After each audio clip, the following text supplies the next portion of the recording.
नमस्कार, बिहारी मीडिया में आप सबों का स्वागत है। मैं हूं शिवांगी। तो चलिए जानते हैं आज की कुछ बड़ी खबरों को विस्तार से।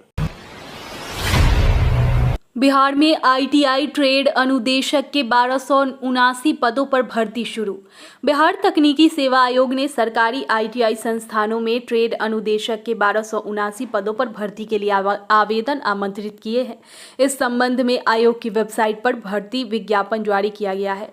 बिहार आईटीआई ट्रेड अनुदेशक भर्ती के लिए आवेदन प्रक्रिया 19 सितंबर 2023 से शुरू होगी। अभ्यर्थी आवेदन की अंतिम तिथि 18 अक्टूबर 2023 तक आवेदन कर सकेंगे। इच्छुक अभ्यर्थी ऑफिशियल वेबसाइट www.btsc.bis.nic.in पर जाकर आवेदन कर सकते हैं।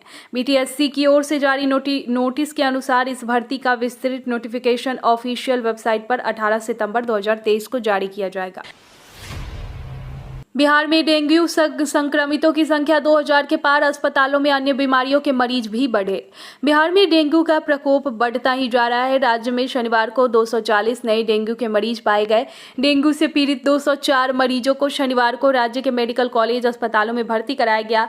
नए मरीजों के पाए जाने के बाद इस वर्ष राज्य में डेंगू मरीजों की संख्या बढ़कर 2035 हो गई है। इसके सितंबर में 1780 मरीज मिले।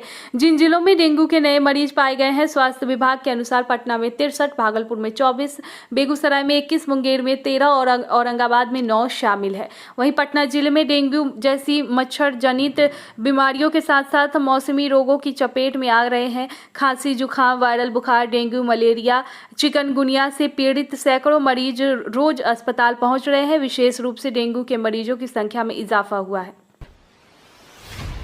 बिहार में 10 दिनों तक बारिश के आसार नहीं। उमस भरी गर्मी छुड़ा रही पसीना। सीतामढ़ी सबसे गर्म। राज्य भर में गर्मी पसीने छुड़ा रही है। बारिश न होने और उमस बढ़ने से लोग परेशान हैं। मौसमविदों के अनुसार पटना समेत पूरे प्रदेश में 10 दिन उमस व गर्मी से राहत के आसार नहीं है। मौसम विभाग के अनुसार अगले एक हफ्ते तक बारिश के आसार नहीं है। पूरे राज्य में नमी वाली पूर्वा हवाओं का प्रवाह बना हुआ है। मध्य भारत की ओर से मानसून सक्रिय है। इस वजह से सूबे में न तो तापमान में बदलाव के आसार है और न झमाझम बारिश की उम्मीद। 20 सितंबर के आसपास कुछ जगहों पर आंशिक बादल छाएंगे और छिटपुट बूंदाबांदी होगी। इस बीच बारिश की कमी का ग्राफ लगातार ऊपर चढ़ता जा रहा है। बीआईटी पटना में बीटेक के 100 सीटें खाली। 19 सितंबर को दाखिले का विशेष अवसर। बीआईटी पटना में बीटेक के में नामांकन के विशेष मौका दिया गया है। शनिवार को संवाददाता सम्मेलन में निदेशक डॉक्टर अरविंद कुमार ने बताया कि बची हुई सीटों के लिए शनिवार से पोर्टल खोल दिया गया है। छात्र 19 सितंबर को दिन के 11 बजे तक ऑनलाइन आवेदन कर सकते हैं। नामांकन प्रक्रिया 19 से ही कैंपस में ऑफलाइन होगी।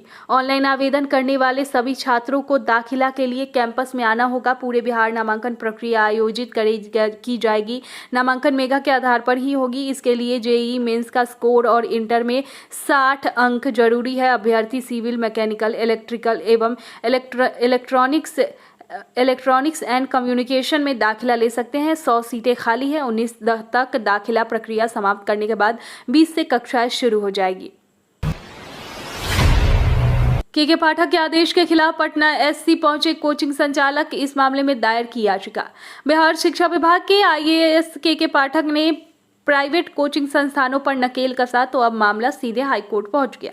हाईकोर्ट में कोचिंग संचालक ने संबंधित आदेश को रद्द करने की याचिका दायर की। मिली जानकारी के अनुसार कोचिंग संस्थानों ने अपने और छात्रों के हित के अनुसार के आधार पर कोर्ट से याचिका के माध्यम से अपील की है कि राज्य सरकार इस आदेश की वजह से न सिर्फ कोचिंग में पढ़ाने वाले लोगों को व्यवसाय में घाटा लगा है बल्कि छात्रों को भी नुकसान हुआ है। इस मामले पर शीघ्र सुनवाई होने की संभावना है। बताया जा रहा है कि अधिवक्ता अभिनव श्रीवास्तव के माध्यम से ये याचिका कोचिंग एसोसिएशन ऑफ भारत व अन्य द्वारा दायर की गई है। इससे पहले कोचिंग संस्थानों को स्कूल की टाइम में नहीं चलाने जाने संबंधित आदेश को लागू करने के लिए राज्य भर के जिलाधिकारियों को सुनिश्चित करने का आदेश शिक्षा विभाग के एडिशनल चीफ सेक्रेटरी द्वारा जारी किया गया था। अमित शाह का बड़ा ऐलान, बिहार में जल्द शुरू होगा 3 वंदे भारत एक्सप्रेस ट्रेन। मिथिलांचल और सीमांचल दौरे पर आए केंद्रीय गृह मंत्री अमित शाह ने बिहार में विकास का एकमात्र विकल्प बीजेपी को बताया। शाह ने मधुबनी से झंझारपुर में रैली को संबोधित करते हुए कहा कि बिहार में विकास चाहिए तो भाजपा की सरकार चाहिए। इस दौरान अमित शाह ने बड़ी घोषणा कर डाली। केंद्रीय गृह मंत्री अमित शाह ने कहा कि बिहार से 3 वंदे भारत ट्रेन मेट्रो चलाई जाएगी। ये मेट्रो जमालपुर से मालदा, भागलपुर से हावड़ा और भागलपुर से देवघर के बीच चलेगी। केंद्रीय गृह मंत्री, हमारी सरकार ने मिथिलांचल क्षेत्र के विकास के लिए ढेर सारे काम किए हैं। दरभंगा एयरपोर्ट नरेंद्र मोदी ने बनवाया, जहां 3 वर्षों से 16 लाख यात्री यात्रा कर चुके हैं। खुशखबरी, अब भागलपुर में भी रुकेगी राजधानी एक्सप्रेस। आज से बुकिंग शुरू। आनंद विहार अगरतला राजधानी एक्सप्रेस का स्टॉपेज अब भागलपुर में भी होगी। अब राजधानी एक्सप्रेस यहां रुकते हुए जाएगी। भागलपुर के लोगों की मांग आखिरकार पूरी हो गई। भागलपुर होते चलने वाली अगरतला आनंद विहार टर्मिनल साप्ताहिक के तेजस राजधानी एक्सप्रेस के लिए रविवार से बुकिंग शुरू हो गई है। IRCTC और रेलवे अकाउंट कहीं से भी यात्री आरक्षण करा सकेंगे। इस ट्रेन की सेवा 15 जनवरी से शुरू होगी। मालदा रेल मंडल के 3 स्टेशनों के लिए इस ट्रेन में रेलवे बोर्ड ने कुल 54 बर्थ का कोटा दिया है। इसमें फर्स्ट AC में 4, सेकंड AC में 20 और थर्ड AC में 30 बर्थ है। अमित शाह पर भड़के तेज प्रताप यादव, कहा राज्य सरकार के विकास कार्यों में बाधा डालने आए हैं गृह मंत्री। बिहार के पर्यावरण, वन एवं जलवायु परिवर्तन मंत्री व राजद सुप्रीमो लालू यादव के बड़े बेटे तेज प्रताप यादव ने केंद्रीय गृह मंत्री अमित शाह के बिहार दौरे पर कहा कि वे राज्य सरकार के विकास कार्यों में बाधा पहुंचाने आए हैं। बिहार की जनता बेवकूफ नहीं है। बिहार और देश की जनता सब कुछ देख रही है। इसके साथ ही तेज प्रताप यादव ने अमित शाह के जंगल राज वाले बयान पर कहा कि उन्हें शर्म आनी चाहिए। जब भी गृह मंत्री बिहार आते हैं तब आपराधिक घटनाएं बढ़ जाती है। उन्होंने कहा कि अमित शाह बिहार में दंगा फसाद कराने आते हैं। तेज प्रताप यादव ने बातें शनिवार को अरण्य भवन के सभागार में आयोजित विश्व ओजोन दिवस 2023 समारोह के बाद पत्रकारों से कही। बिहार में अब जमीन के सभी कागज निकाले ऑनलाइन। बिहार में जमीन की खरीद बिक्री के दौरान धोखाधड़ी को रोकने के लिए सरकार ने जमीन के दस्तावेज को ऑनलाइन कर दिया है। ताजा रिपोर्ट के मुताबिक सरकार ने जमीन के कई तरह के कागजात वेबसाइट पोर्टल पर उपलब्ध करा दिए हैं। खबर के अनुसार बिहार राजस्व एवं भूमि सुधार विभाग द्वारा उपलब्ध कराए गए वेबसाइट पोर्टल से आप अपनी जमीन के खतियान, केवाला, जमाबंदी, लगान रसीद, जमीन का नक्शा समेत कई तरह के कागजात ऑनलाइन के द्वारा आसानी से निकाल सकते हैं।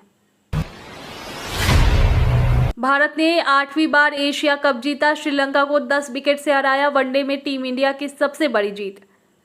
टीम इंडिया ने 8वीं बार एशिया कप का खिताब जीत लिया है। टीम ने डिफेंडिंग चैंपियन श्रीलंका को 10 विकेट से हराया। ये बॉल बाकी रहते वनडे में भारत की सबसे तेज जीत है।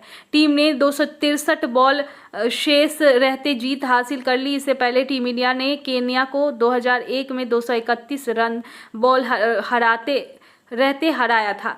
टॉस जीतकर बैटिंग करने उतरी श्रीलंकाई टीम 50 रनों पर ऑल आउट हो गई। ये भारत के खिलाफ किसी भी टीम का सबसे कम स्कोर है। देश में नए सैनिक स्कूलों के खोलने का रास्ता साफ। केंद्र ने 23 नए स्कूलों की शुरुआत के लिए बनाई अलग योजना।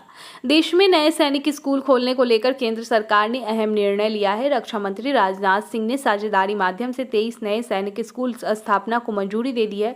रक्षा मंत्रालय ने एक बयान में कहा कि नए स्कूल संबंधित शिक्षा बोर्ड से संबद्धता के अलावा सैनिक स्कूल सोसाइटी के तत्वाधान में कार्य करेंगे और साझेदारी वाले सैनिक स्कूल के लिए सोसाइटी द्वारा निर्धारित नियमों और विनियमों का पालन करेंगे। बयान में कहा गया कि सरकार ने गैर सरकारी संगठनों, निजी स्कूल और राज्य सरकार के साथ साझेदारी में कक्षा 6 से लेकर ऊपर तक की कक्षा 100 नए सैनिक स्कूल क्रमबद्ध तरीके से स्थापित करने की पहल को मंजूरी दी है।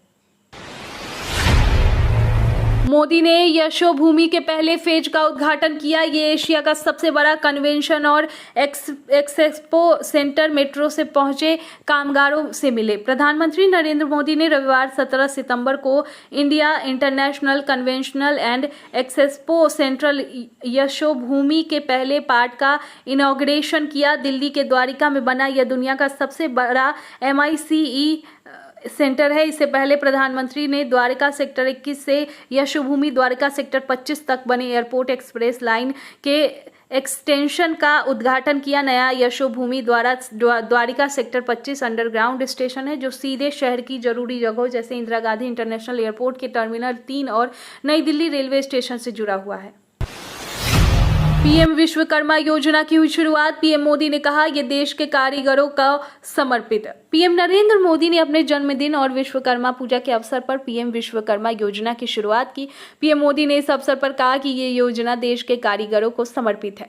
पीएम विश्वकर्मा योजना का उद्देश्य न केवल देश भर के ग्रामीण तथा शहरी क्षेत्रों के कारीगरों और शिल्पकारों को आर्थिक रूप से समर्थन देना है, बल्कि स्थानीय उत्पादों, कला और शिल्प के माध्यम से सदियों पुरानी परंपरा, संस्कृति तथा विविध विरासत को जीवित और समृद्ध रखता भी है। पीएम विश्वकर्मा योजना में 18 पारंपरिक शिल्प कलाओं को शामिल किया गया है। केंद्र सरकार ने पीएम विश्वकर्मा योजना को शुरू करने की घोषणा केंद्रीय बजट 2023-24 में की थी। इस योजना के लिए वित्त वर्ष 2023-24 के वित्त वर्ष 2027-28 तक वित्तीय परिव्यय 13,000 करोड़ रुपए रखा गया है।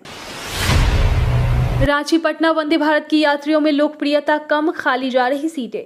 यात्रियों को इन दिनों रांची वंदे भारत का सफर रास नहीं आ रहा है।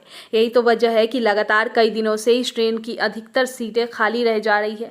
यदि आरक्षण तालिका पर गौर करें तो 16 सितंबर से लेकर 29 सितंबर तक सीसी कैटेगरी की सीटें बुकिंग नहीं हुई है और अलग अलग तिथियों में वंदे भारत की अधिकतर सीटें खाली है। ऐसे ही स्थिति ईसी कैटेगरी की बर्थ की भी है। इस कैटेगरी की बर्थ भी बिल्कुल खाली जा रही है। दूसरी ओर हटिया इस्लामपुर हटिया एक्सप्रेस भी भीड़ चल रही है। Sleeper, third AC, second AC और प्रथम श्रेणी के बर्थ के लिए यात्रियों के बीच में प्रतीक्षा सूची मिल रही है। ऐसी ही स्थिति पाटलिपुत्र एक्सप्रेस की है। इसके अलावा हटिया पटना जनशताब्दी जो वातानुकूलित ट्रेन है वो भी 20 सितंबर तक क्षमता से कम यात्री के साथ चल रही है।